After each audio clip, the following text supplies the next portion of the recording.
I think what I want to do in this video is just get you familiar with a few words that involve waves, and I want to pay special attention to these first four words.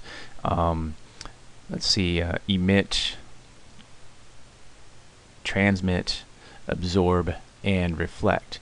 These other three, while important words, they're not really focused in our high school benchmarks. Anyway, let's just go through and see what they mean, and I'll show you some examples. So let's start with emit. Emit means to create or to give off. So since we're talking about waves, I'm going to keep it related to waves. So we're going to say to give off. So anything that makes waves is a wave emitter. For example, the sun emits sunlight and all sorts of types of waves.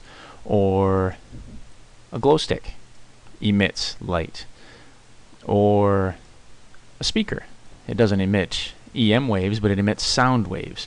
So there's emit. Okay. Transmit. Transmit, in the sense of waves, means to take in and give off.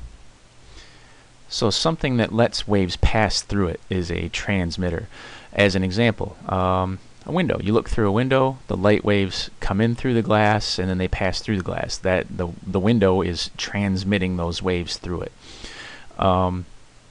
While there might be some amplification involved here, a cell phone tower is a transmitter. It brings in waves and it lets waves go out. Or maybe a filter, like a piece of red plastic here. All these colors of light come into it, and only the red light gets through. The red light gets transmitted. What happens to the other colors of light? Well, that brings us to the third word, absorb. When you think of absorb, you probably think of a sponge, and that works with waves too. So something that absorbs waves just takes them in. Oh, to take in. So an example of something getting absorbed would be like our filter here, so maybe an object like a leaf. All of these colors of light come in and hit the leaf, and only the green gets away. So the blue and the red got absorbed. They were taken in.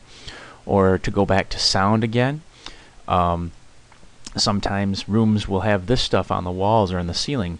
That's to absorb the sound waves, to bring them in and not let them go, so that way the room is quieter. Next word, reflect.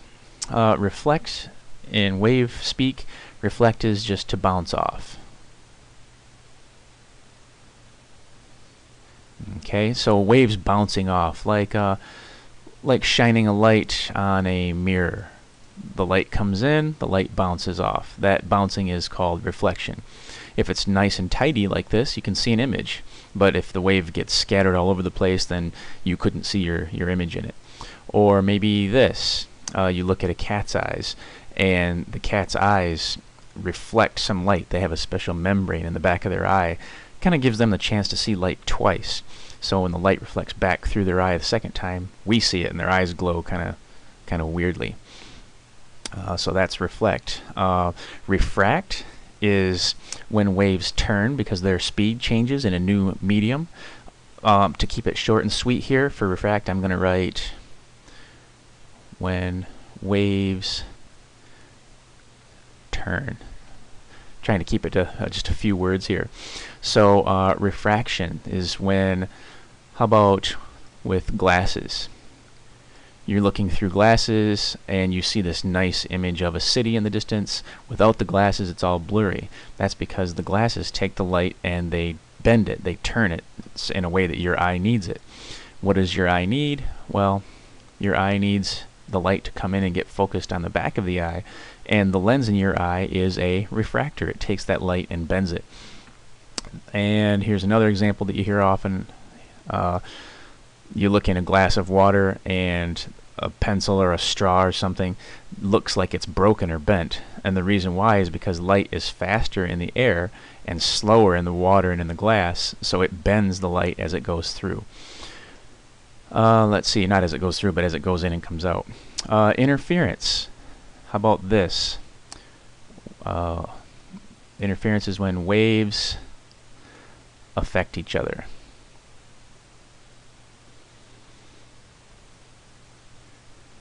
So interference, if you throw two rocks into a pond and they make ripples, what happens is in some places the ripples are normal size and big, but then in other places the ripples are really tiny. Like right in here in this zone, the waves are almost destroyed. So it looks kind of fuzzy right here. And that's because the waves are pretty much gone. That's interference. Okay. Let's see here. Another example of interference. Here's just a picture. So in some places right here, you would think that there'd be the waves just existing, but the waves mess with each other, and you don't get any wave in some places. And in other places, the wave gets extra big. That's interference. It can make waves bigger or smaller. And then the last one is diffraction. My short definition for diffraction is when waves spread out through openings or around corners, and that seems a little too long for this video, so I'm going to say waves around edges.